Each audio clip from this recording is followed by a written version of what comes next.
하나님 말씀 보셨습니다. 하나님 말씀은 사도행전 6장 1절부터 7절까지 말씀 보시겠습니다. 하나님 말씀은 사도행전 6장 1절부터 7절까지 말씀, 신약성경 제 성경으로는 195페이지입니다. 신약성경 195페이지 사도행전 6장 1절부터 7절까지 말씀 제가 읽겠습니다. 그때 제자가 더 많아졌는데 헬라파 유대인들이 자기의 과부들이 매일 구제에 빠짐으로 히브리파 사람을 원망하니 열두 사도가 모든 제자를 불러 이르되 우리가 하나님의 말씀을 제쳐놓고 접대를 일삼는 것이 마땅치 아니하니 형제들아 너희 가운데서 성령과 지혜가 충만하여 칭찬받는 사람 7을 택하라. 우리가 이 일을 그들에게 맡기고 우리는 오로지 기도하는 일과 말씀 사역에 힘쓰리라 하니 온 무리가 이 말을 기뻐하여 믿음과 성령이 충만한 사람 스데반과 또 빌립과 브로고로와 니가노르와 디몬과 바메나와 유대교에 입교했던 안디옥 사람 니골라를 택하여 사도들 앞에 세우니 사도들이 기도하고 그들에게 안수하니라. 하나님의 말씀이 점점 왕성하여 예루살렘에 있는 제자의 수가 심히 많아지고 허다한 제사장의 무리도 이 도에 복종하니라. 아멘. 이 시간은 교회론 5번째 강의가 되겠습니다. 성도의 어머니 교회라는 제목으로 하나님 말씀 증거하도록 하겠습니다. 성도의 어머니 교회. 드디어 이제 수련의 마지막 강의입니다. 이 사실 주제 강의이기도 합니다. 성도의 어머니 교회. 여러분들 오늘 이 본문은 우리 교회에서 이미 강의를 했던 것이고, 그리고 이 본문은 사실은 안수집사 임직식을 앞두고서 했던 설교이기도 합니다. 근데 이 본문을 제가 조금 더 재구성하고 이 본문에 좀 더 살도 붙여서 우리 수련의 주제와 좀 더 이렇게 근접하게 본문 강해를 했습니다. 신약 성경에서 소위 안수라고 하는 방식으로 세워지는 직분자는 3종류밖에 없습니다. 목사와 장로와 안수집사, 이 3종류만이 성경에서 얘기하는 유일한 직분입니다. 이 안수를 받아서 받는 직분 이외에도 오늘날 한국교회는 몇 가지 직분이 더 있습니다.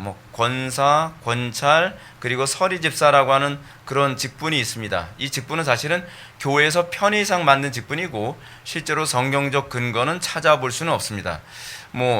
재미있는 사실은 뭐냐면 이 권찰이라고 하는 직분이 뭔가 해서 헌법책을 찾아보면 권찰이란 집집마다 돌아다니면서 좀 그 필요를 좀 알아보고 숟가락 숫자 세고 젓가락 숫자 세고 그런 비슷한 얘기가 나오는데, 그게 한국 초대교회 당시에 워낙 가난하고 그러던 때에서 이제 집집마다 서로 돌보는 그런 직분으로 아마 만들어졌던 것 같습니다. 자, 이제 우리가 교회론 강의의 마지막 부분을 장식하면서 칼빈이 교회를 성도들의 어머니라고 말한 의미가 무엇인가, 이것에 관해서 좀 더 살펴보고자 합니다. 칼빈이 교회를 신자들의 어머니라고 언급한 것은 그의 명저 기독교 강요 제4권 1장 1절에서 하나님께서 아버지가 되시는 자들에게는 교회가 또한 어머니가 되도록 하셨다라는 말에서 나온 것입니다. 여러분들, 칼빈이 이 부분에 관해서 기독교 강요 4권 1장 4절에서 이 부분을 이렇게 설명하고 있습니다. 한번 들어보십시오. 약간 깁니다.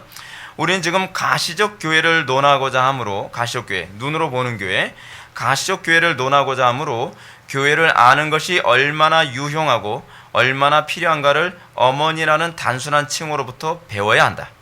이는 이 어머니가 우리를 잉태하고 낳으며 젖을 먹여 기르고 우리가 이 육신을 벗고 천사같이 될 때까지 보살펴 주시고 지도해 주시지 않는다면 우리는 생명으로 들어갈 길이 없기 때문이다. 연약한 우리는 일평생 교회에서 생도처럼 지내는 동안 이 학교로부터 떠나는 것을 허락받을 수 없다. 더욱이 이사야와 요엘이 말한 것과 같이 교회의 품을 떠나서는 죄의 용서나 어떤 구원도 바랄 수가 없다. 그러므로 교회를 떠나는 것은 항상 비참한 결과를 낳는다 라고 얘기했습니다. 우리는 이런 칼빈의 주장에서 이 교회를 성도의 어머니라고 한 이 부분이 칼빈의 교회론을 다루고 있는 제4권에서 가장 서두에 언급되고 있다는 것은 굉장히 좀 주목할 만합니다. 칼빈이 다른 여러 가지 표현 중에서 교회가 성도의 어머니와 같다라고 한 것은, 그것을 가장 먼저 언급한 것은 칼빈이 생각한 교회관이 바로 이거다라고 하는 핵심을 우리들에게 전달해 주고자 하는 것입니다. 칼빈이 교회를 신자들의 어머니라고 한 것은 이 교회야말로 이 세상에 존재하는 가장 탁월한 시스템이라고 얘기하는 것이기도 합니다. 세상에 수많은 시스템이 있죠. 그리고 시스템 공학자들이 수도 없는 시스템을 만들기도 합니다. 근데 아무리 사람들이 지혜를 짜내서 만든 시스템이라 한다 할지라도 사실은 교회만큼 탁월한 시스템은 존재하지 않습니다. 왜냐하면 답은 간단하죠. 신이 창조한 것이 교회이기 때문에 그렇습니다. 우리가 보기에는 교회가 좀 세상 시스템보다는 좀 조직력도 없어 보이고 뭔가 어설프고 뭔가 헐렁한 것 같은데 사실은 그렇지가 않습니다. 오늘날 많은 사람들은 교회가 그렇게 탁월하다는 것을 별로 인정하지 않습니다. 왜냐하면 상당수의 교인들이 교회에서 상처받고 실망한 가운데 있기 때문입니다. 그래서 많은 사람들이 이 거룩한 교회의 가치를 잘 모릅니다. 그래서 어떤 사람들은 교회가 왜 존재해야 되냐? 우리가 예수 믿고 천당만 가면 될 게 아니야. 그래서 무교회주의자들이 나옵니다. 그리고 나 혼자 내가 수양 열심히 해서 내가 선하게 살기만 하면 되는 거 아니야. 그런 식으로 무교회주의자들이 나옵니다. 그러니까 여러분, 이 무교회주의가 나오게 되어진 배경도요, 사실은 교리적으로나 신학적인 인식이 부족해서 나오는 거예요. 예수 믿는다는 것이 무엇인지, 구원받는다는 것이 뭘 의미하는지를 모르니까 무교회주의를 만들어서 나 혼자만 열심히 잘 믿고, 그리고 나 혼자 착하게만 살면 되는 거 아니야? 그리고 천당만 가면 되는 거지 라고 생각하기 때문에 그렇습니다. 이 문제의 원인이 어디 있을까요? 과연 하나님께서 세우신 교회의 제도가 잘못됐기 때문에 자꾸 이런 현상이, 이런 부작용이 나타나는 것일까요? 우리는 이 부작용이 일어날 때 두 가지로 진단할 수 있습니다. 하나는 시스템의 문제든지 아니면 시스템 안에 있는 시스템을 움직이는 사람의 문제든지 둘 중에 하나로 진단할 수 있습니다. 근데 저는 여러분한테 말씀드렸습니다. 이 시스템, 교회라고 하는 이 시스템은 하나님께서 창조하신 시스템이기 때문에 오류가 있을 수가 없습니다. 그렇죠? 그러면 문제는 뭐죠? 그러면 그 시스템 속에서 그 시스템 안에 있는 사람들이 문제라는 것이죠. 그렇죠? 예. 우리는 간혹 가다가 이런 사람이 있습니다. 컴퓨터를 잘 다룰 줄도 모르면서 컴퓨터만 탓하는 사람이 있습니다. 근데 사실은 컴퓨터보다 그 사람이 컴퓨터를 잘못 다뤄서 그런 경우가 굉장히 많이 있잖아요. 오늘날 교회도 그렇습니다. 교회는 탁월합니다. 근데 그 탁월한 교회가 탁월치 않고 자꾸 오류가 작동하는 것 같이 보여지는 것은 그 교회 안에 있는 멤버십에 문제가 있기 때문에 그런 겁니다. 항상 교회의 전제는 그 멤버십이 구원받은 성도들의 모임이라고 하는 전제가 이 교회의 멤버십의 전제입니다. 근데 구원받은 성도들의 모임이라고 하는 이 개념을 두지 않고 이 구원과 관계없이 예수님에게 아무 관심도 없는 사람들로 멤버십을 채워놓고 성경대로 교회를 운영하려고 하면 교회가 그렇게 움직여질 수가 없는 거죠. 문제는 그겁니다. 오늘날 자꾸 이렇게 시스템에서 문제를 찾는 사람들은 사실은 이게 유물론적 태도를 견지하고 있는 겁니다.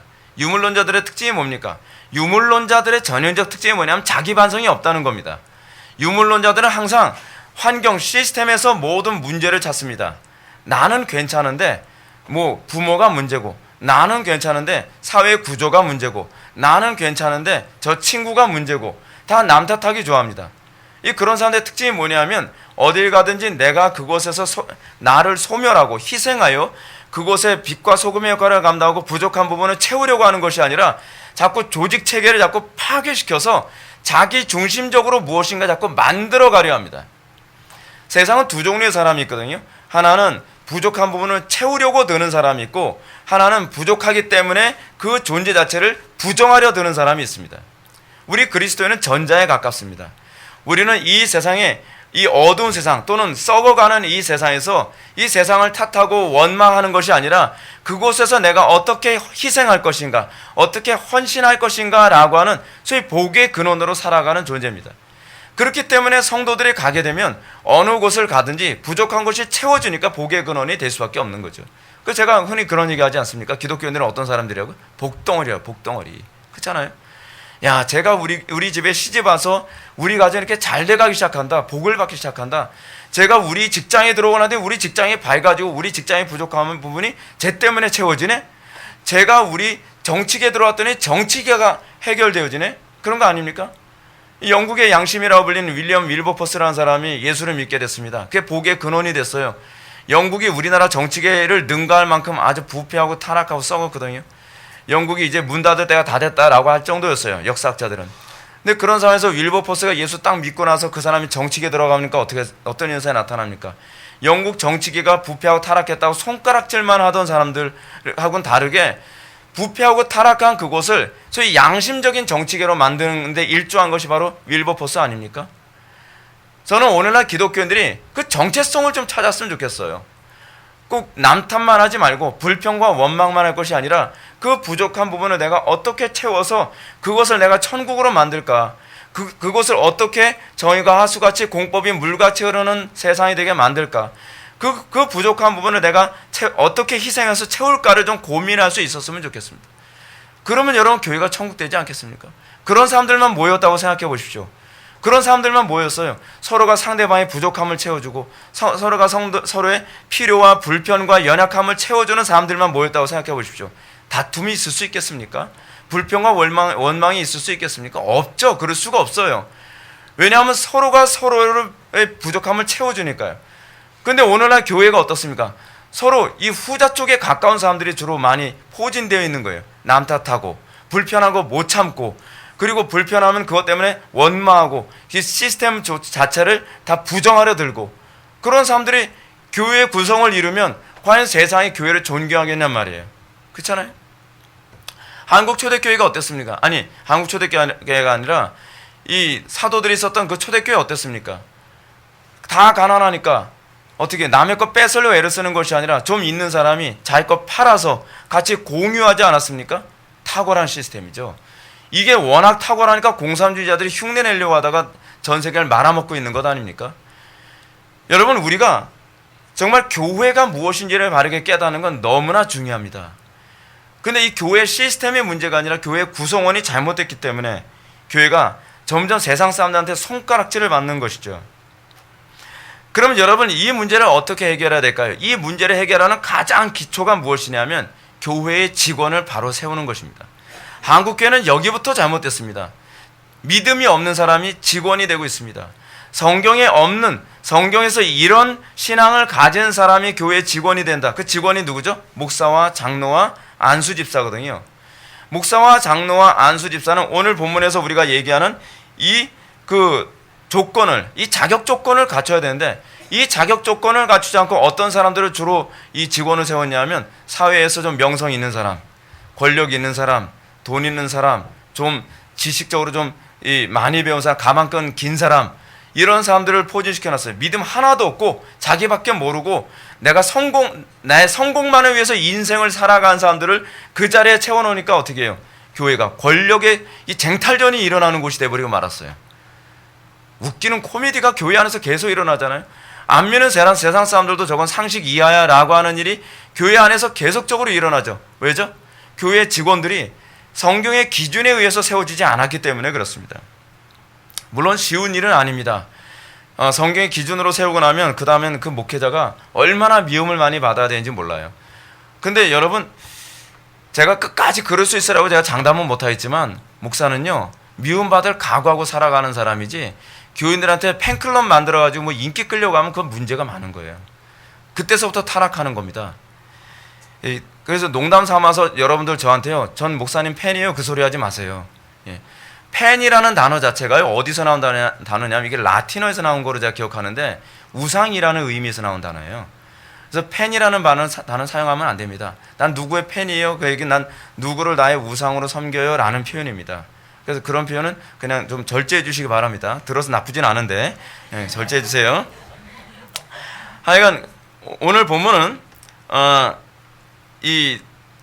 사실 세 가지 직분을 일일이 다 얘기할 수 없기 때문에 세 가지 직분을 가진 사람들이 우리가 통합적으로 볼 수 있는 그 공통적인 이 직분의 조건을 우리가 좀 살펴보고자 합니다.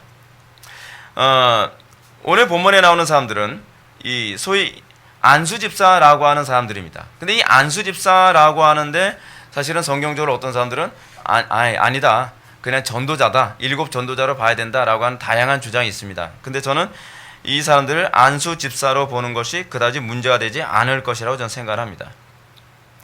그럼 초대교회 당시에는 안수집사를 어떻게 세우는가? 1절 말씀을 다 읽겠습니다. 시작.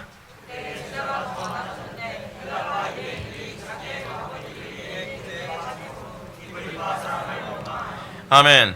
본문은 그때에라는 말로 시작을 합니다. 그때라는 말은 사도들이 예수 그리스도의 이름으로 말미암아 박해를 받는 때입니다. 엄청나게 박해를 받고 있는 때에 어떤 일이 벌어졌냐면 날마다 성전에 있든지 집에 있든지 예수는 그리스도라고 가르치기와 전도하기를 그치지 아니했다라고 얘기합니다. 여러분, 초대교회의 아름다움이 뭔지 아십니까? 초대교회의 아름다움은 박해와 고난의 때에 뒤로 물러서는 것이 아니라 더 전진할 줄 알았다는 사실입니다.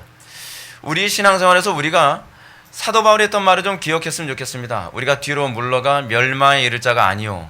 예전에는 침륜이라고 번역을 했는데 우리가 뒤로 물러가 멸망에 이를 자가 되지 않았으면 좋겠습니다. 우리에게 문제가 생겼으면 그 문제를 통해서 오히려 그리스도께 더 적극적으로 나아가는 기회로 삼았으면 좋겠습니다. 그렇다고 해서 저도 문제를 좋아하는 건 아닙니다. 저도 문제 터지면 한숨부터 나오는데 하나님께서 저한테 이 거의 50년간을 살면서 저한테 만들어주신 성품이 하나 있는데요. 그건 뭐냐면 문제가 있으면 항상 정면 충돌하도록 하나님께 저한테 훈련을 시키셨어요. 그래서 문제가 있으면 그 문제를 통해서 오히려 전진해 나가는 법을 배우지 않으면 오히려 사람이 타락하게 됩니다. 제가 신앙생활하면서 많이 느끼는 게 그겁니다. 너무 문제가 크고 파도가 크고 어려우면 자꾸 이걸 타협하려 듭니다. 그리고 한 발짝만 뒤로 물러서. 근데 그때서부터 사람은 타락하기 시작합니다. 지금 초대교회에서부터 이들은 문제를 보고 문제 때문에 타협하고 전도를 좀 그친 것이 아니라 오히려 핍박과 환난과 어려움이 있으니까 오히려 이 기회에 더 전진해 나가는 모습을 보였습니다. 근데 이렇게 성령님이 강력하게 역사하시고 부흥하는 교회에 어떤 문제가 발생하게 됐는가를 한번 봅시다. 그것은 헬라파 유대인들이 자기의 과부들이 매일 구제에 빠짐으로 히브리파 사람들을 원망하는 사건이 터졌습니다.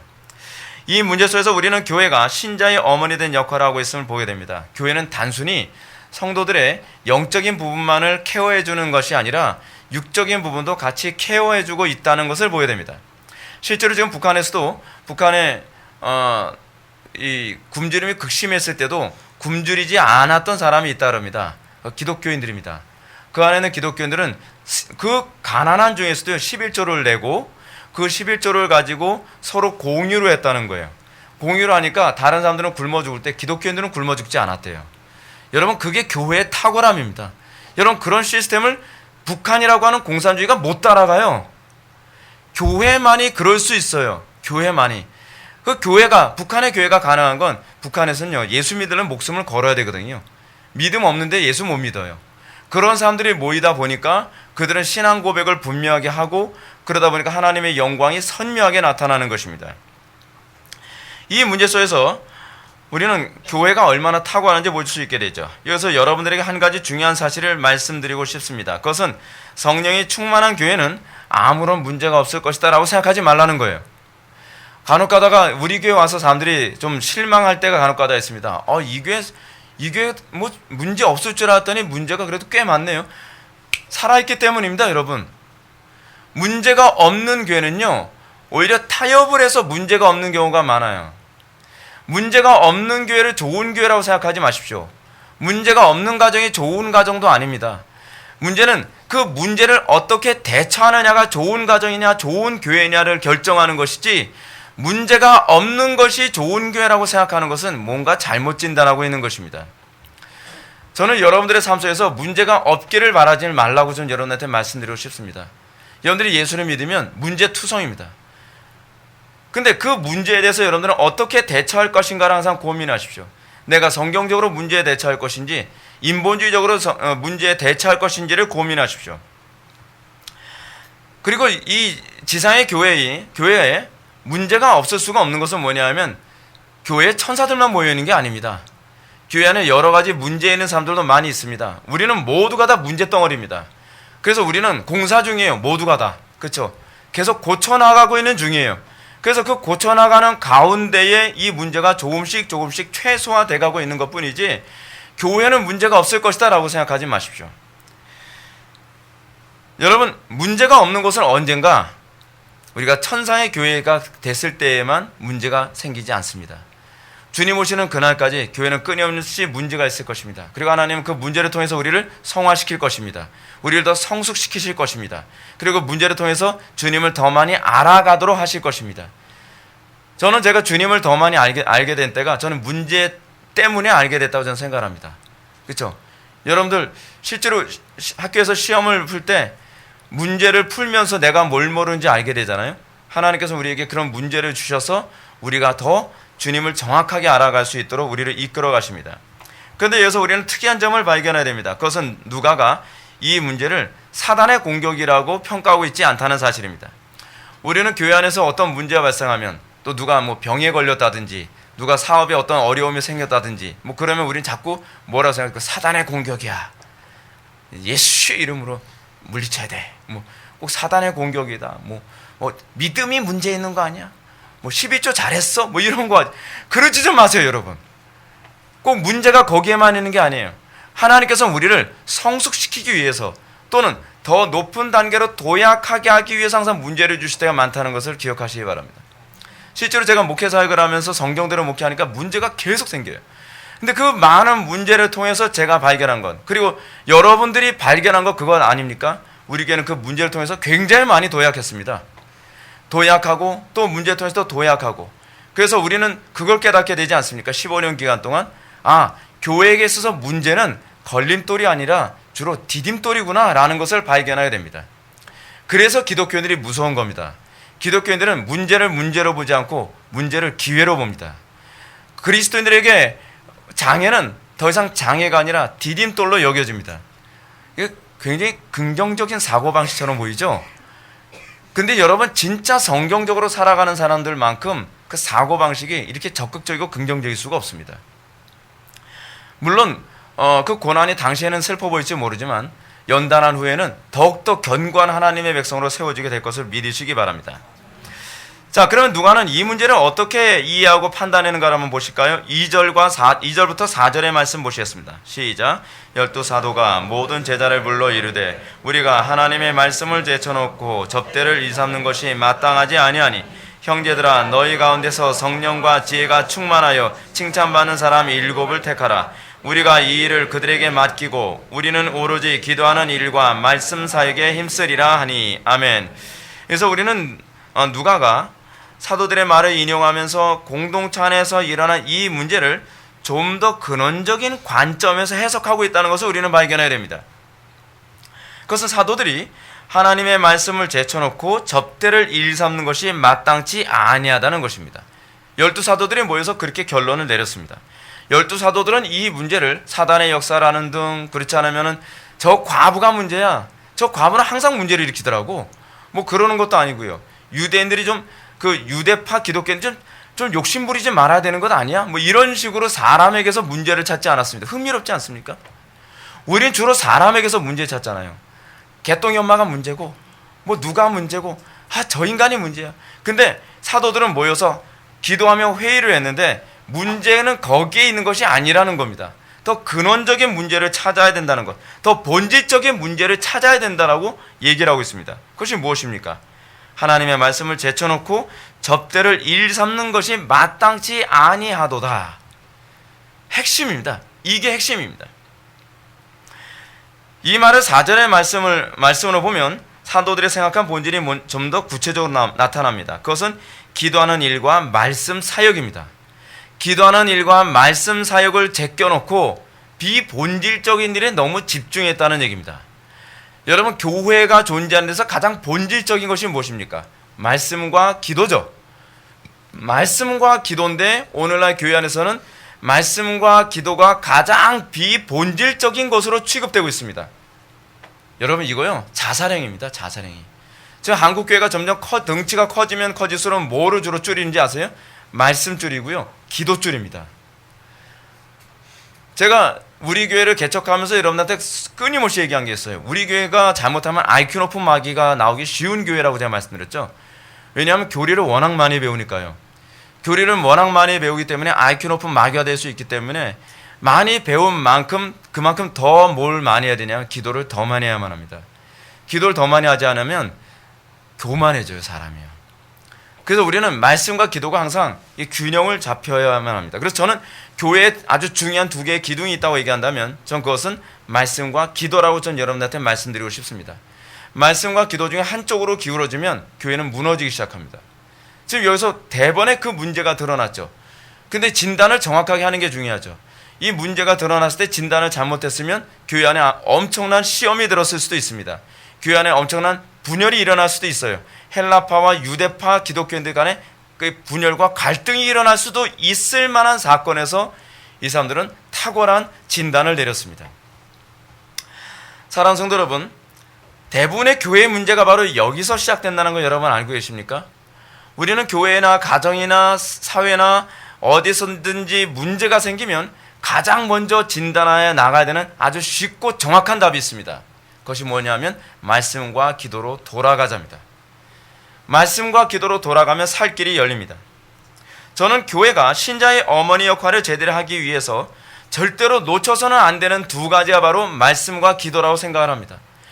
교회는 성도들이 어머니의 저주를 무엇을 어머니의 저주로 삼아야 되냐면 바로 말씀을 어머니의 저주로 삼아야만 합니다.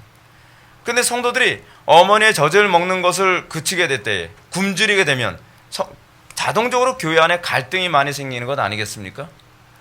어머니가 끊임없이 자녀들에게 그 양식뿐만 아니라 호흡을 계속 심어줘야 되는데 호흡이 멈춰지게 되면 교회는 죽게 되는 것이죠. 교회의 구조가, 근데 여기서 중요한 것이 뭐냐면 기도와 말씀 사역에 집중한다고 하는 이 부분이 더 중요한 부분이 뭐냐면, 그래서 기도는 뭘 의미하는 거냐면요, 헬라어 원문은 기도회예요, 사실은요. 그러니까 사도들이 기도회를 하는 것을 등한시한 거예요. 이 구제 때문에. 그리고 또 하나 뭐냐면 이 말씀 사역입니다. 말씀을 가르치는 것. 근데 여기서 이 말씀과 기도 사역이라고 하는 부분을 누구에게 주로 초점을 맞추고 있냐면 말씀 사역자들에게 초점을 맞춰서 얘기하고 있습니다.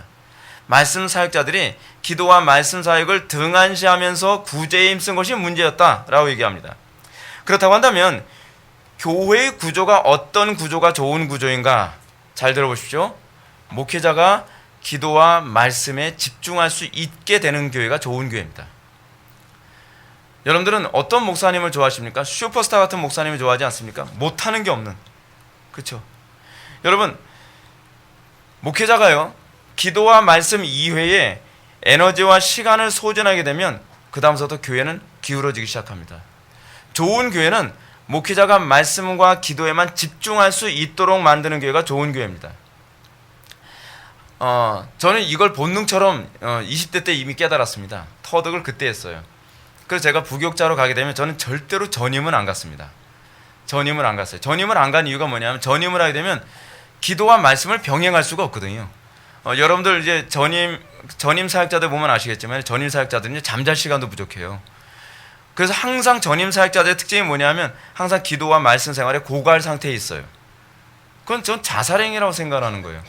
그래서 저는 개척하기 전까지 전임 생활을 한 번도 한 적이 없었습니다. 전임 생활을 하라 그러면 전 전임 사역 안 합니다. 한마디로 거절했어요. 그리고 제가 부교육자 생활, 그 교육전도사 생활을 하면서도 저한테 운전을 하라고 시킬까봐 저는 아예 운전을 안 배웠습니다. 제가 89년도에 제가 라이센스를 땄거든요. 라이센스 딱 땄는데 거기서부터 운전 연습을 아예 안 했어요. 근데 교회에서 운전을 할 줄 안다 그러면 새벽기도 운전시킬 게 아니에요. 그럼 어디 할머니 할아버지들 모시고 어디 갔다 와라 그럼 또 그도 운전하고 갔다 와야 되잖아요. 그럼 기도 못하죠. 말씀 준비 못하죠. 그럼 가르쳐준다도 저는 안 배울래요. 네. 연수 시켜준다도 저는 절대로 연수를 안 했어요. 그러니까 하도 제가 그 부분에 고집을 피우니까 그냥 운전하는 데에서는 저는 그냥 열애였어요. 네. 근데 제가 그렇게 고집을 피운 이유가 뭐냐면 전략 때문에 그렇습니다. 말씀과 기도로 등한시하면 전 사역할 자신이 없었거든요.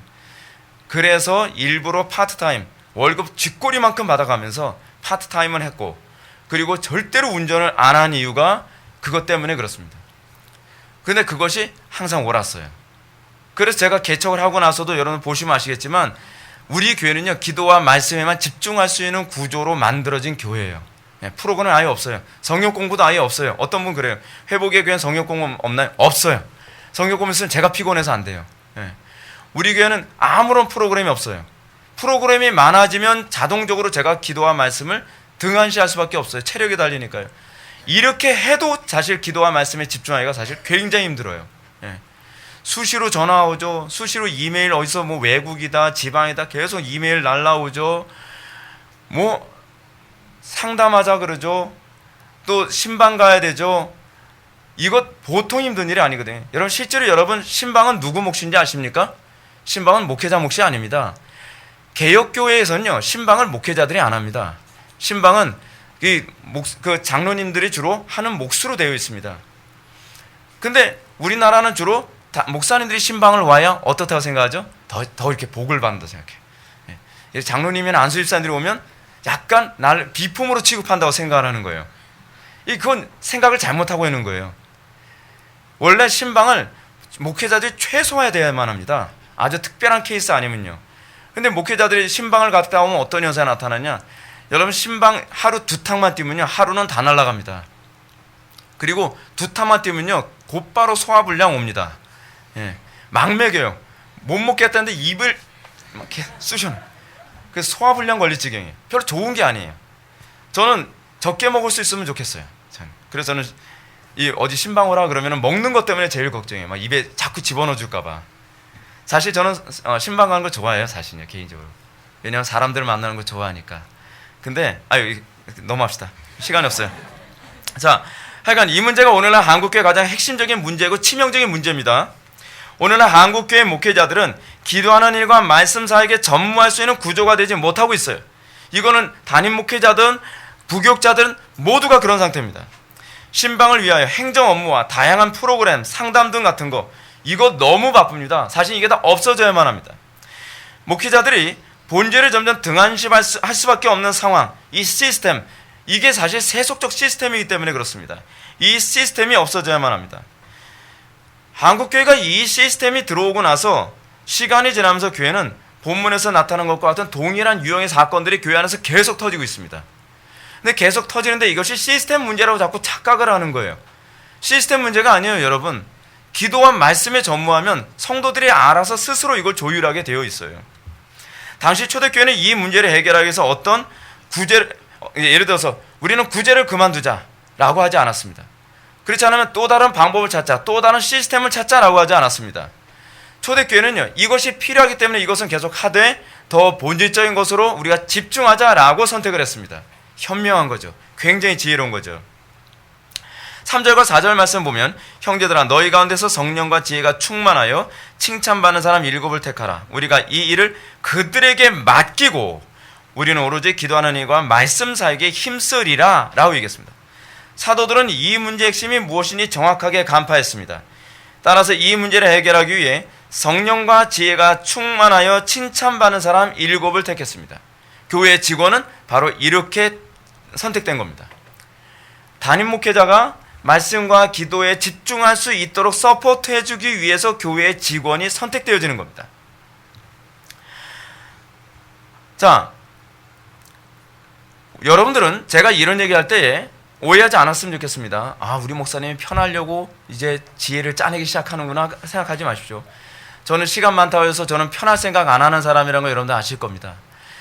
문제는 근데 또 하나의 문제가 뭐냐면 편했을 때 목회자들이 딴짓하면 안 됩니다. 시간 많다고 해서 어디 자꾸 놀러 다니고 궁리하면 곤란해요. 맛있는 거 사자 먹으러 돌아다니면 곤란해요. 시간이 많이 준 건 그만큼 그들이 말씀과 기도에 전무하라고 많은 시간을 주는 겁니다. 여러분 지금 미국 교회가 지금 무너지고 있는 이유가 어딘지 아십니까? 미국 교회가 무너지는 이유는 투잡 때문에 그렇습니다. 저하고 친한 동기 목사님이 미국에서 목회를 하는데 말씀과 기도에 전무할 수가 없대요. 왜냐하면 목회자들이 투잡을 뛰어야 되거든요. 그러다 보니까 목사님들이 어떤 분은 배관공 일도 하고 어떤 분은 무슨 전기 만지러 돌아다니고 그런다는 거예요. 그러면서 오늘날 한국교회도 그런 거 보면서 뭐라고 얘기합니까? 그래, 사도 바울이 그랬던 것처럼 우리도 직업을 가져야 돼. 성도들한테 헌금 받아 감사하면 안 돼. 성경적이지 않아요. 성경적이지 않아요. 우리는 말씀과 기도에 전무해야 돼요. 사도 바울처럼 무슨 텐트 치는 거 하러 돌아다니는 거요? 여러분 그거 잘못하는 겁니다. 말씀과 기도에만 전무해야 돼요. 시간이 없어요. 얼마나 여러분 목회라는 것이 얼마나 시간과 에너지 소모가 얼마나 많은지 아십니까? 제가 그래서 많은 상당수의 목회자들 만나면 이런 얘기합니다. 지금은 먹고 살기 어렵기 때문에 사모님한테 무슨 잡을 뛰게 한대요. 자기도 잡을 뛴다는 거예요. 어떤 분은 주로 이제 요즘 목회자들이 뛰는 잡이 뭔지 아시죠?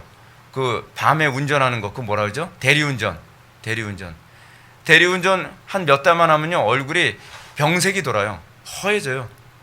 밤에 잠 못 자죠. 낮엔 또 목회해야 되죠. 그거 어떻게 살려고 그래요? 그러면 양들도 같이 허해져요. 여러분 성도들이 뭐 말씀을 먹은 게 있어야, 그리고 설교자가 성령에 충만해야 뭔가 교회가 활기가 넘치는데, 이거는 일단 입에 풀칠하고 보자는 거예요. 그 제가 개척할 때 저는 50만 원 가지고 개척했거든요. 50만 원 가지고 개척하면서 집사람 보고 그랬어요. 뭐 직장 갈 생각하지 말라고. 하나님께서 알아서 먹이실 테니까 우리는 기도와 말씀에만 전무합시다. 성경대로 살아보자고요. 되더라고요.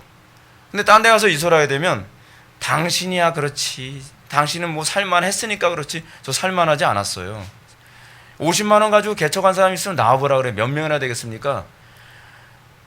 그냥 믿음으로 가는 거예요. 성경이 시키는 대로 가는 거예요. 하나님께서 책임지시더라고요. 그 말씀과 기도에 전무하면 사람들이 알아서 또 모여요. 거기에 능력이 있으니까요. 거기에 생명이 있으니까요. 생명이 있으면 모이게 되어 있거든요. 근데 생명을 채울 생각은 하지 않고 일단 내 입에 풀칠하는 것부터 신경을 쓰니까 문제가 생기는 것입니다.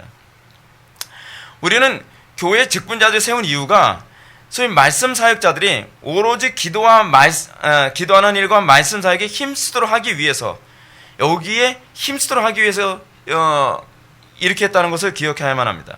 엄밀한 의미에서 직분자들이 세워진 것은 교회가 기도하는 일과 말씀 사역에 집중하게 하기 위한 데 있습니다. 그러니까 모든 직들은 사실은 말씀과 기도에 집중하도록 하는 것, 거기에 다 지원하는 데 초점이 맞춰져야만 합니다. 근데 한국 교회는 이상하게 그렇게 안 되어 있어요. 구조 자체가 잘못되고 있어요. 말씀과 기도를 못하도록 하고 있어요. 자꾸 이걸 분산시키고 있단 말이에요. 그건 스스로 자멸행위라고 하는 것입니다. 만약에 직분자들이 목회자가 말씀과 기도에 집중하지 못하도록 만든다면 그건 자기 본분을 잘못 알고 있는 겁니다. 정말 여러분들이 직분을 받아서 여러분들이 그 직분을 잘 수행하는 거라면 아주 잘하는 것이 뭐냐면 목회자가 오로지 말씀과 기도에만 집중하게 만드는 거예요. 저는 이런 차원에서 듣기 좋으라고 하는 소리는 아닌데, 요번에 우리 안수 집사님 정말 너무 잘 세운 것 같아요. 우리 안수 집사님도 그거 정말 잘해요. 우리 교회 안수 집사님 눈치 안 한 구단이잖아요. 예, 눈치 엄청 빠릅니다. 그 제가 이제 이 말씀과 기도에 집중할 수 있도록 얼마나 요번에도 수련회 하는데도 신경 많이 써주는지 몰라요. 굉장히 고맙습니다. 그런데 앞으로도 잘해야 돼요. 지금 잘한 거 가지고 우쭐대면 안 됩니다.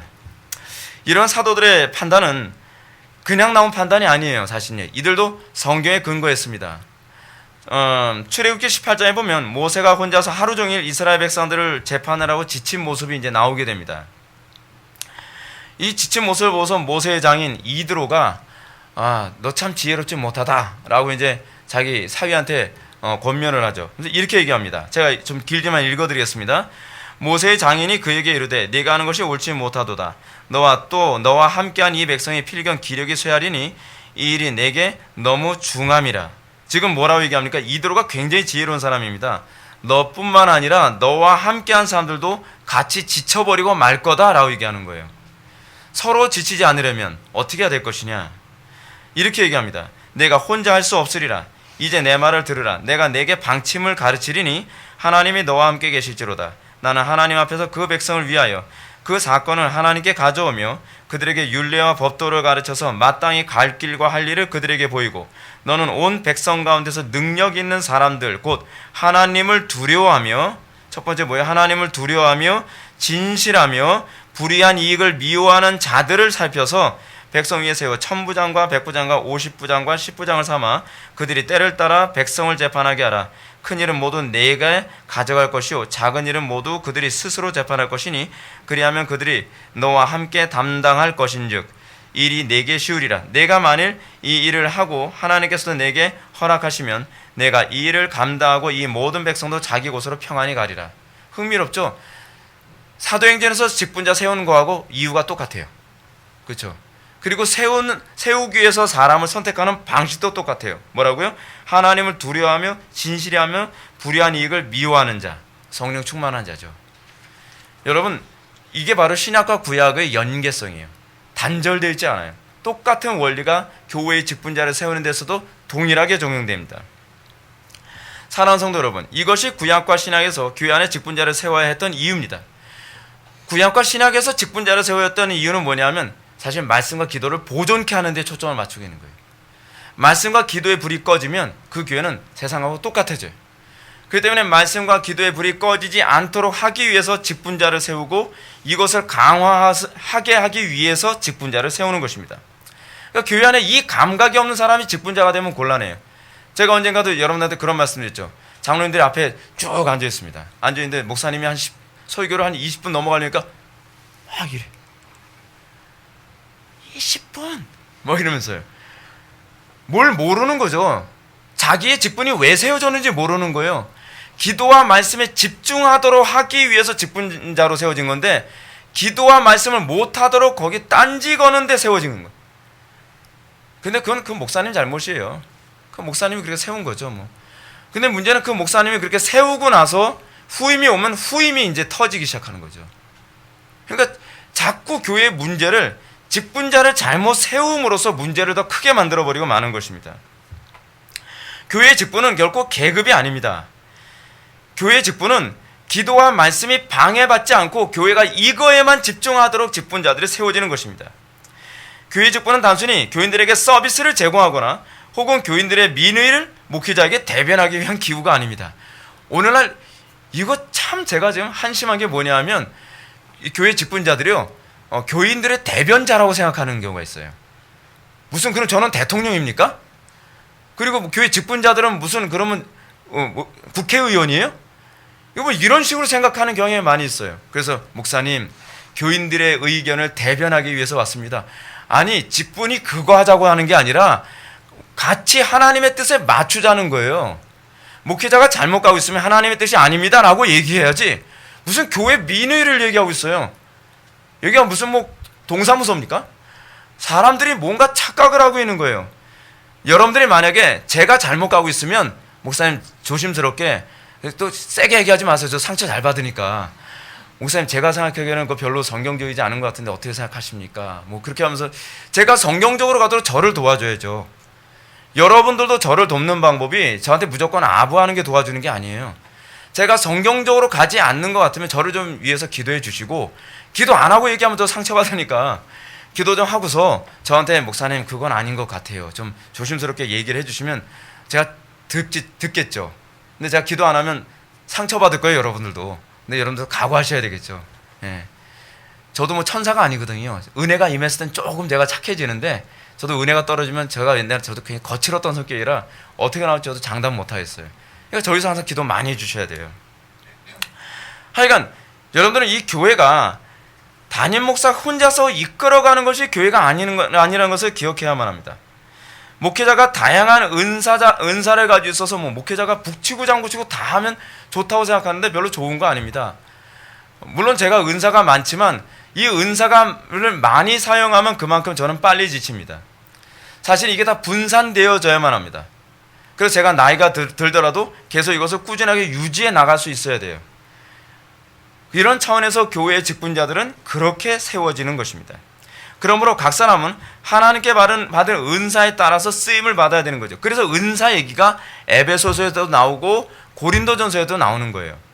그럼 에베소서 4장 11절과 12절 말씀을 보면 그 은사가 어떻게 나오나? 그가 어떤 사람은 사도로, 어떤 사람은 선지자로, 어떤 사람은 복음 전하는 자로, 어떤 사람은 목사와 교사로 삼으셨으니 이는 잘 들어보세요. 똑같습니다. 성도를 온전하게 하여 봉사일을 하게 하며 그리스도의 몸을 세우려 하심이라. 사실 똑같은 얘기하고 있는 거예요. 성도의 몸을 온전하게 하고 봉사일을 하며 그리스도의 몸을 세우게 하는 거 어떻게 하죠? 말씀과 기도밖에 없죠. 말씀과 기도에 집중하게 하기 위해서 이 직분자들이 세워지는 거예요. 여기서 봉사하게 한다는 것은 교회에서 음식 봉사, 성가대 봉사, 무슨 교사 봉사 그거 아니에요. 봉사라고 하는 것은 제사장적 삶을 얘기하는 겁니다. 예. 이 봉사라는 이 헬라어가 바로 뭐예요? 디콘이에요. 디콘. 이 집사라는 단어가 바로 이 디콘에서 나온 거예요. 그래서 성도를 온전하게 하여 봉사일을 하게 하며 그리스도의 몸을 세우게 하려 하심이라 라고 얘기합니다. 여기서 이 세 직분, 이것이 바로 목사, 장로, 안수집사죠. 목사, 장로, 안수집사만 지금 현재 존재하는 직분입니다. 그래서 저는 교회 직분이 무엇인지 다시 한번 말씀드리고 싶습니다. 오늘날 한국교회 안에서 직분이 일종의 계급처럼 이해되어지는데 그 유교적인 산물 때문에 더 그렇습니다. 그래서 직분은 봉사 직분입니다. 봉사라는 단어 디아코니아, 원래 디아코니아에서라는 단어인데, 디아코니아라는 이 봉사란 말은 식탁에서 일하는 것을 얘기합니다. 그리고 집사라는 단어, 이 단어도 사실은 열심히 봉사한다라고 하는, 봉사하는 자라는 의미, 디아코노스, 이제 오스가 붙으면 이 남성형 명사가 되는 거거든요. 이 디아코니아에다가 오스를 붙여서 봉사하는 사람, 다시 얘기하면 그냥 그 뭐예요? 그 일반 사회에서 어떤 사람입니까? 시중 드는 사람이에요. 시중 드는 사람. 그게 집사입니다. 집사. 그래서 이 집사라는 이 단어가 헬라어에서 나왔기 때문에 영어에서 디콘이라고 하는 이 단어가 사실은 디아코니아에서 나온 단어입니다. 자, 그러므로 교회의 직분은 누리는 직분이 아니라 섬기는 직분입니다. 근데 한국 교회 안에서 직분만 받으면 목에 기부스를 해요. 이거 잘못 알고 있는 거예요. 교회 안에서 굳은 일을 다 하는 겁니다. 그 교회 안에서 섬기는 겁니다. 근데 무엇을 위해서 섬기느냐? 뭐 차량 봉사 그거 얘기하는 게 아니에요. 섬긴다고 해서 간단합니다. 말씀과 기도 사이고 섬기는 거예요. 말씀과 기도에만 집중하도록 하기 위해서 목사, 장로, 집사가 이거에 다 올인을 하는 거예요. 엉뚱한 데 집중하고 있어요. 한국 교회는 뭔가 뭐 차량 봉사 해야지 무슨 뭐 장로가 되고 뭐 이건 뭔가 착각하고 있는 거예요. 교회에서 직분자를 세우는데 이 감각이 있어야 돼요. 아, 여기서 이걸 해야 우리 교회가 말씀과 기도에 집중할 수 있겠구나. 이거에 대한 감각이 있어야 되거든요. 근데 이 감각 없는 양반들이 나름대로 교회 봉사한다고 하면서 목회자가 기도와 말씀에 집중하지 못하도록 달달달달 볶아요. 그래서 결국 교회를 죽여버려요. 그러니까 이 영적 감각이 있는 사람이 교회 직분자가 되어야 되는 거죠. 그래서 성령 충만한 자, 지혜로운 자라고 하는 두 가지 조건이 거기에 붙는 겁니다. 그래서 오늘날 이 사람들이 이 봉사라는 개념을 잘못 알고 있다 보니까 서로 굳은 일 안 하려고 하죠. 오늘날 한국교회 교회도 어떻습니까? 교회 오면 다 서비스 받으려고 해요. 새신자들도 오면 뭐래요? 이 교회는 뭐 왔는데 별로 친절하게도 안 대해줘요. 무슨 친절한 거 뭐 봉사 받으려고 왔다고 생각하는 것부터가 잘못된 거예요. 그렇죠?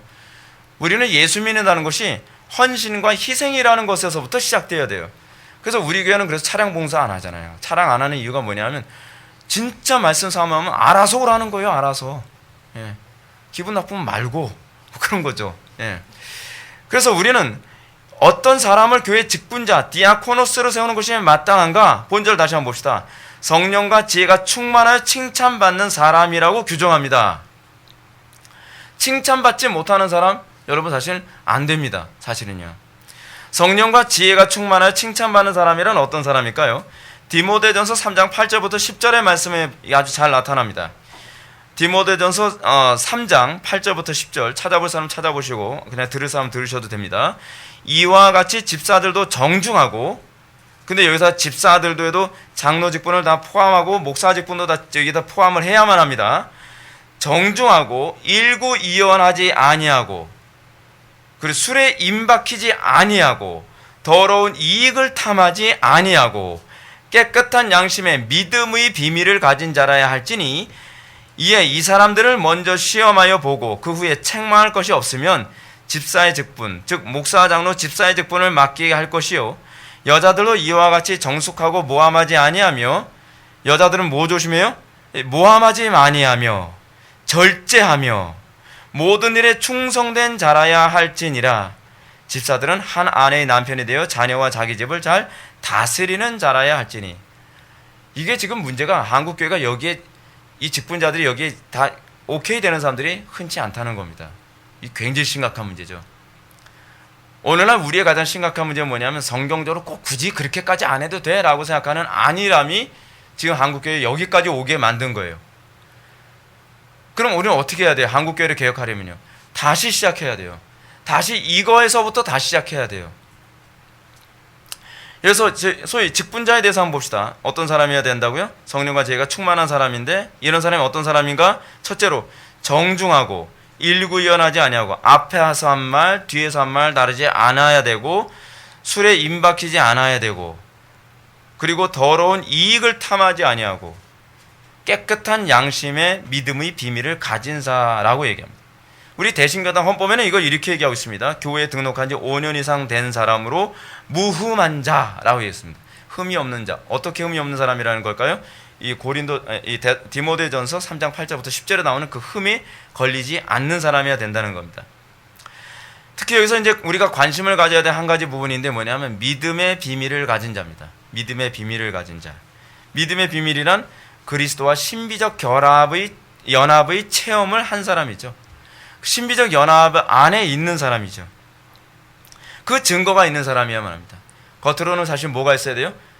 할례의 증거가 있는 사람이죠. 할례는 몸에 있어야 되는 것 아닙니까? 살에 있어야 되는.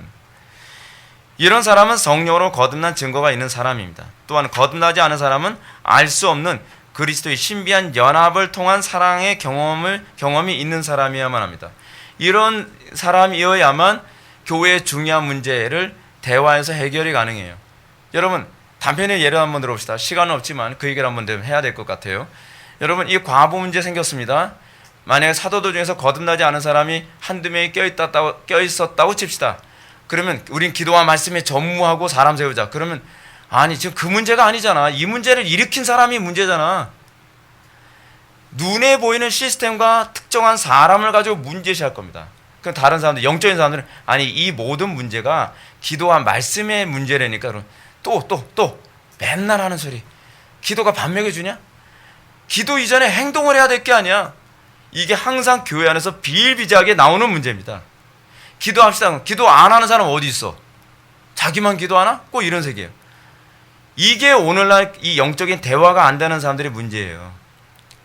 믿음의 비밀이 없는 사람이다 보니까 기도와 말씀으로 해결되어야 된다는 걸 믿질 않아요. 알질 못해요. 그러니까 교회가 풍비박산 나는 거예요. 시끄럽고 조용할 날이 없는 거죠. 봐요. 쉽게 조용해지잖아요. 기도와 말씀으로 이런 사람들을 우리가 뽑자. 그러니까 모든 사람들이 다 기뻐하고 그러면서 성령 충만한 사람 7을 뽑았다고 얘기하지 않습니까? 예, 이 연합의 증거가 있는 사람이 직분자가 되어야만 합니다.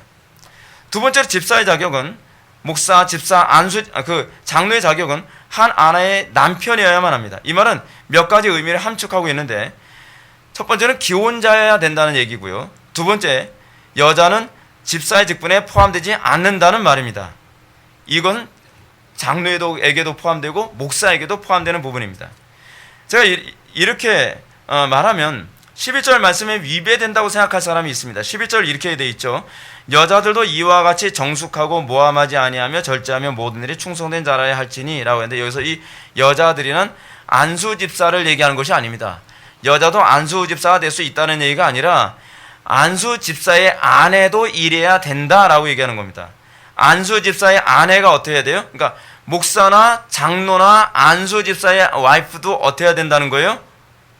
그 사람들도 정숙해야 된다는 거예요. 이건 집사에게 주어진 정숙이라는 명령과 동일하게 일치하죠. 그러니까 그래서 그 직분 줄 때 배우자를 꼭 본다 그래요. 배우자가 정말 신앙이 있고 정숙한가 이런 여러 가지 정숙하고 여러분 교회의 직분자의 아내들이 뒤에 자꾸 모함하고 뭐 자꾸 가심 만들고 그러면 교회 풍비박산 납니다. 난리 나요. 그리고 절제해야 되고 모든 일에 충성된 자라야 되겠죠. 왜요? 본을 보여야 되니까. 모든 일에 충성되지 않고 불성실하면 어떡하겠습니까? 그래서 목사와 장로와 안수 집사들의 와이프들은 정말로 정말 정숙하고 믿음의 비밀이 있는 신앙이 있는 사람이어야만 합니다. 그러면 여자를 직분자로 세우지 않도록 하신 이유가 무언가? 누가 생각하는 것처럼 남녀 차별하는 거 아닙니다. 교회 안에서 이 얘기하면 굉장히 힘들어집니다. 페미니스트 교회 한두 명 있잖아요.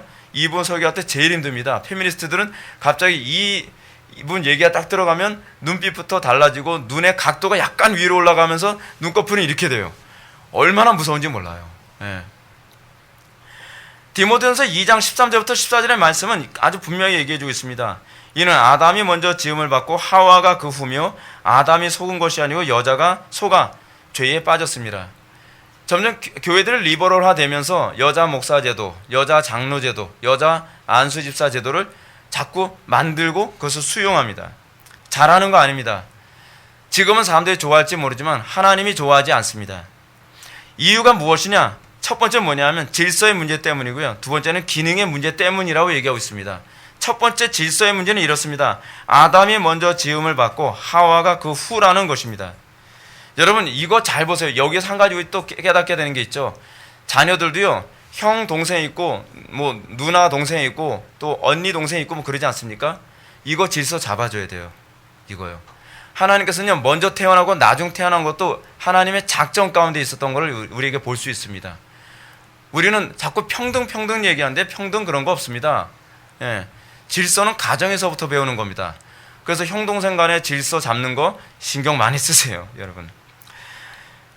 그래서 여기 보게 되면 고린도전서 11장 3절에 보면, 그러나 나는 너희가 알기를 원하노니 각 남자의 머리는 그리스도요 여자의 머리는 남자요 그리스도의 머리는 하나님이시라고 가르치기도 합니다. 근데 요즘 이 교회 안에서 많은 사람들이 이게 바뀌었죠. 나는 너희가 원하노니 각 여자의 머리는 남자요, 그렇죠? 남자의 머리는 여자요, 남자의 머리가 여자, 그렇죠? 남자의 머리가 여자고 여자의 머리가 하나님이 된 그런 사회로 점점 바뀌어가고 있습니다. 이상하게 가고 있어요. 물론 바울은 고린도전서 11장에서 그러나 주 안에서는 남자 없이 여자만 있지 않고 여자 없이 남자만 있지 아니하니라. 이는 여자가 남자에게서 난 것이 같이 남자도 여자로 말미암아 났음이라. 그리고 모든 것은 하나님에게서 났느니라 라고 얘기하고 있습니다. 우리가 하나님에게서 났다는 건 믿겠는데 남자에게서 났다는 건 못 믿겠다. 또는 여자에게서 나는 건 뭐 봤으니까 알지만, 이거 굉장히 우리가 좀 생각을 많이 해야 될 부분입니다. 이 말은 질서의 문제가 남녀 차별의 문제가 아니라는 부분을 바울이 얘기하고자 하는 것입니다. 하나님께서 이 세상을 창조하시고 주님의 몸된 교회를 경영해 나가는 하나님의 방식이라는 거예요. 이거는 믿음으로 받아들여야 될 문제지, 우리가 이걸 차별의 문제로 자꾸 거론하면 곤란합니다. 이걸 자꾸 차별의 문제로 거론하면서 이 본문이 뭐 사본학적으로 뭐 불안정하다라고 얘기하는 신학자가 있질 않나? 그리고 지금 뭐 이런 얘기하게 되면 무슨 뭐 유교의 뭐 마지막 보루처럼 행동하고 있다고 또 공격을 하질 않나? 아니, 성경이 그렇게 얘기하면 성경대로 믿어야 될 게 아니에요. 그러면 여러분, 유럽에서는 왜 이렇게 가르쳤겠어요? 거기 유교가 없는데. 그거 말도 안 되는 소리 자꾸 하고 있죠. 여기서 그러니까 바울이 이렇게 얘기하지 않습니까? 그렇게 주장하는 건 이건 철학적 논쟁이라고요. 이건 신학적 논쟁이 아니라 철학적 논쟁이라고 얘기하고 있어요. 그래서 바울은 이렇게 얘기합니다. 논쟁하려는 생각을 가진 자가 있을지라도 우리에게 하나님의 모든 교회는 이런 관례가 없느니라. 이건 논쟁거리가 안 된다는 거예요. 하나님이 말씀하셨으면 무조건 따르고 순종해야 된다는 거예요. 이거는 납득의 문제가 아니라 믿음의 문제예요. 그러면 이제 여자 안수 문제를 성경이 인정하지 않는 두 번째 이유를 살펴보겠습니다. 그 두 번째 이유를 사도 바울은 기능의 문제라고 얘기하고 있습니다. 펑션의 문제. 바울은 아담이 속은 것이 아니고 여자가 속아 죄에 빠졌음이라 라고 설명합니다. 즉 기능상 여자가 남자보다 더 미혹에 약하기 때문이다 라고 얘기하고 있습니다. 이런 사실 교회사가 잘 보여주기도 합니다. 교회사를 보면 여자 목사 안수를 허용하게 되면 거의 예외 없이 교회가 신학적으로 좌경화됩니다. 여자 목사 안수, 여자 장로 안수, 여자 집사 안수 받아들인 교회들은요, 조용할 날이 별로 없어요. 그리고 성경적으로도 바르게 가르치질 않아요. 굉장히 감성적으로 가르칩니다. 여러분, 요즘에 우리나라가 점점 여자 목사 안수가 늘고 여자 목사님들 중에서도 교인 숫자가 많이 늘어나는 이유가 뭔지 아십니까? 과거에는 내가 어떻게 여자 밑에서 배우냐 해가지고 안 갔는데 요즘엔 그렇지 않아요. 그러면서도 교회가 많이 교인 숫자가 늘어나는 이유가 뭐냐면 여자 목사님들이 굉장히 감성적으로 설교하기 때문에 그렇습니다. 우리나라 사람들은 남녀 노유를 불만하고 굉장히 감성적인 식으로 다 개조가 된 상태거든요. 우리나라 사람들이. 그러니까 감성적인 것을 너무나 좋아해요. 그러다 보니까 그런 여자 목사님들이 점점 메리트가 올라가고 사람들이 늘어나게 되는 겁니다. 조심해야 돼요. 성경적으로 가야만 합니다. 여러분, 교회가 감정주의, 은사주의, 신비주의로 흘러가면 큰일 납니다. 오늘날 소위 여자 목사님들 다 그런 건 아니지만 상당수의 여자 목사님들 중에서 제가 아는 여자 목사님들도 있는데 똑똑하고 괜찮은 분인데도 그분들도 하는 얘기가 여자 목사는 그 은사로 쇼부를 봐야 돼. 이거 어디서 유행어인가 봐요. 다 똑같은 말을 사용해요. 은사로 쇼부를 봐야 된다고요. 쇼부라는 말까지도 다 똑같이 써요. 은사로 쇼부를 본다는 말이 성경에 어디 있습니까? 말씀과 기도로 쇼부를 보는 거죠. 그래서 여기서 그거를 쇼부 본다고 얘기하고 있잖아요. 그렇잖아요? 여러분, 물론 남자 중에서도 여자보다 미혹에 잘 빠지는 남자 있어요. 그리고 여자가 남자보다 더 탁월한 사람이 있을 수 있어요. 그러나 보편적이진 않아요. 이 보편적이지 않은 걸 자꾸 보편화시키려고 애를 쓰게 되면 문제가 자꾸 생기는 것이죠. 여러분, 따라서 이 부분은 아무리 정확하게 성경적 근거를 설득할지라도 사람들이 이미 페미니즘이 머릿속에 딱 박혀 있으면 여성 비하하거나 여성을 무시한다고 이렇게 느낄 수밖에 없습니다. 그러나 이 문제는 우리가 믿음으로 받아들여야 될 문제지 이거를 감정의 문제로 받아들여서는 안 됩니다. 여성 비하다 뭐다 이런 것 가지고서 다투는 태도를 견지하지 말라고 사도 바울이 이미 못을 박아서 얘기하고 있습니다. 여러분, 이것이 사실 신앙입니다. 신앙은 내 생각과 경험과 감정을 굴복시키는 것이 신앙이지 내 마음에 들면 아멘이고 내 마음에 안 드니까 이건 받아들일 수 없다. 그건 신앙이 아니죠. 그건 신앙이 아니죠. 이것이 하나님의 말씀이라고 믿는다고 한다면 내가 이제껏 가지고 있었던 철학을 버리는 게 신학입니다. 그것이 신앙입니다. 그 가르침에 복종하는 태도를 견지하는 것. 그러면서 정과 육을 십자가에 못 박고 그리스도와 연합하는 거예요. 이제 저는 12절에서 안수 집사나 장로들이나 또는 목사들이 한 아내의 남편이 되어 자녀와 자기 집을 잘 다스리는 자라야 한다는 점을 말씀드리고 싶습니다. 이 말씀은 첫째로 직분자는 첩을 두거나 여러 명의 아내를 둔 사람이 될 수 없다는 점입니다. 두 번째로 직분자는 동성애자가 될 수가 없습니다. 우리는 분명히 동성애자가 직분자가 될 수 없다고 확신합니다. 오늘날 미국이나 여러 나라에서 점점 동성애자를 자꾸 목사 안수를 주는 흐름이 자꾸 생기기 시작합니다. 이거 잘못하고 있는 겁니다. 또한 직분자는 아내와 가정을 잘 다스리는 사람이어야 한다고 가르칩니다. 아내와 자녀를 잘 다스리지 못하는 사람이 교회를 잘 다스릴 수 없다는 것입니다.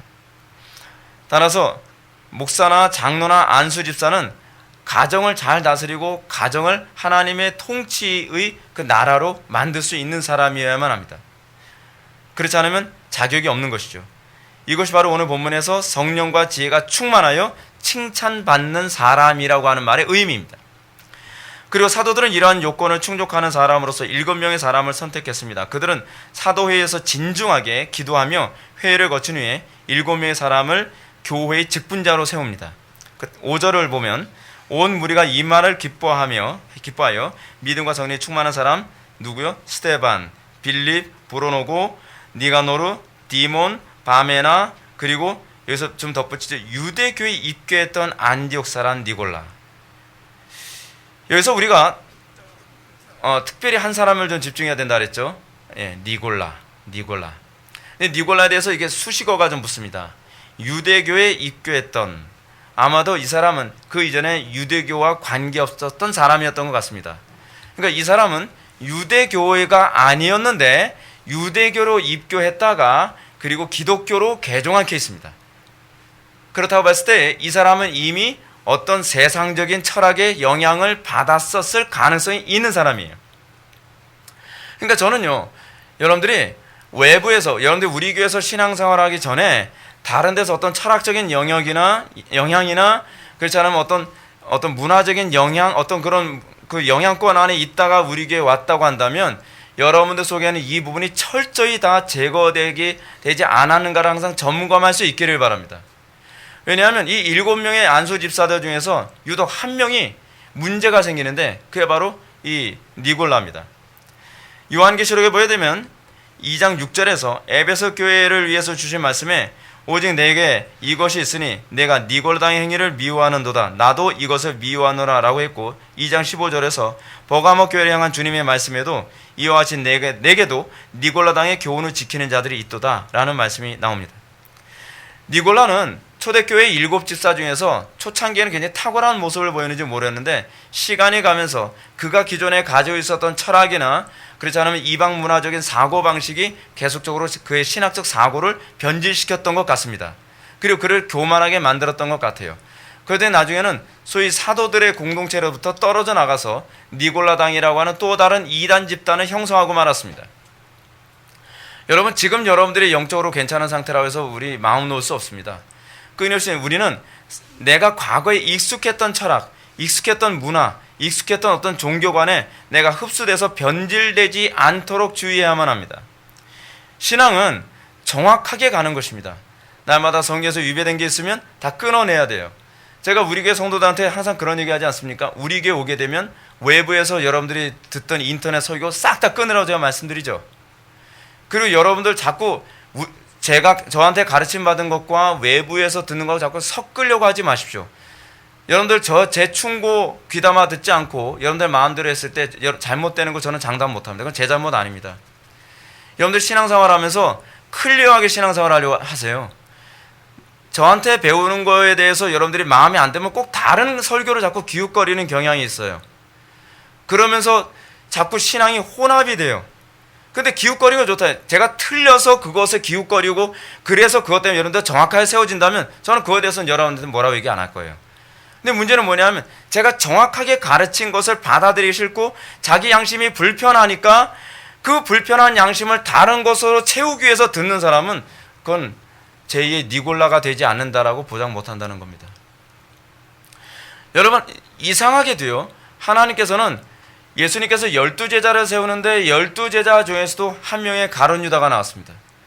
사도들이 성령에 충만하여 선택을 했는데 그 7명 중에서도 또 니골라가 나왔습니다. 아마도 니골라는 제2의 가룟 유다 같은 사람이라고 볼 수 있습니다.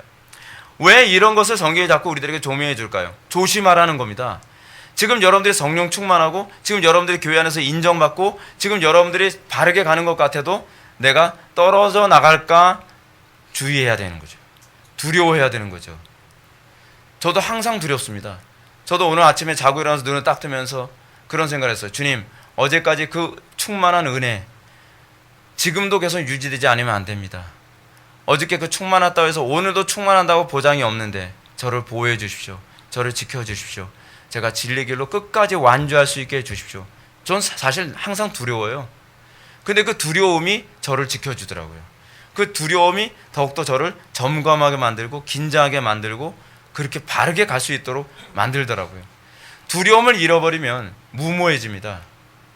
여러분들이 매 순간순간마다 내가 가룟 유다가 되지 않을까, 내가 니골라가 되지 않을까 두려워하십시오. 항상 두려운 것이 뭐냐면 탁월한 사람이 변질되면 거의 못 돌아온다는 사실입니다. 헐렁헐렁했던 사람이 잘못 간 사람들은 잘 돌아오는데 아주 탁월했던 사람이 딱 2단으로 가거나 탁월했던 사람이 변질되면 거의 못 돌아와요. 그래서 저는 제 자신이 더 무서워요. 저는요. 그 여러분들도 그래요. 여러분들도 예외는 아니에요. 여러분들 각자가 하나님 앞에서 내가 날마다 정확하게 서기를 원합니다. 여러분들 그거 항상 그 마음 가져야만 합니다. 오늘날 한국교회 지금 문제가 굉장히 많습니다. 그 문제의 원인은 사실은 가장 궁극적 원인은 직분자들, 교회 직원들이 문제입니다. 가장 큰 책임은 담임 목사에게 있습니다. 그리고 부교육자들, 그리고 장로님들, 안수집사님들, 이분들이 자기의 위치를 충성되게 지키지 않아서 한국교회가 이 지경 된 겁니다. 그 자리 지키는 것이 무엇인가? 말씀과 기도에 전무하는 자리로 다시 돌아오는 겁니다. 그러면 한국교회 삽니다. 그러면 한국교회 문제되지 않습니다. 이걸 등한시 여기니까 문제가 되는 것입니다. 사랑하는 성도 여러분, 교회에서 중직자들 향해서 우린 또한 의무만 강요해서는 안 됩니다. 우린 자꾸 이렇게 얘기하기 좋아합니다. 아유, 요번에 뭐 직분자 세웠는데 저 사람은 잘 못하는 것 같아. 그렇게 생각하지 마십시오. 직분자가 세워지고 나면 그 사람들이 바르게 될 수 있도록 기도해주고 섬겨야만 합니다. 우리는 서로 섬기는 자가 돼야지 시기해서는 안 됩니다. 그리고 정죄해서도 안 됩니다. 교회의 모든 성도들은 담임 목사를 비롯한 교회의 중직자들이 사단의 공격과 유혹에 넘어지지 않도록 끊임없이 기도하며 겸손히 섬기는 태도를 견지해야만 합니다. 저도 항상 두렵습니다. 언제 어떻게 넘어지지 않을까 두렵습니다. 여러분들의 기도가 필요하고 여러분들의 섬김이 필요합니다. 이것이 하나님께서 신자들에게 요구하는 의무입니다. 마지막으로 우리는 교회에 의해 직분자를 세움으로써 어떤 놀라운 일이 일어나는지 7절 말씀만 읽고 마치겠습니다. 7절 다 같이 읽겠습니다. 시작.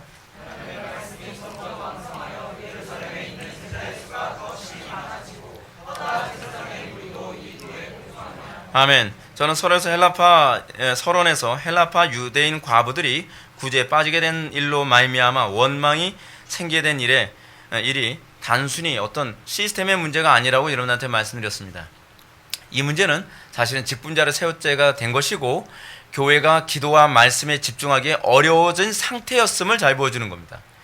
교회가 말씀과 기도에 집중하기 어려운 상태가 되었기 때문에 이제는 직분자를 세울 때가 된 것이고 그리고 이 직분자들은 그것에 더 집중하도록 돕는 사람으로 세워진 것입니다.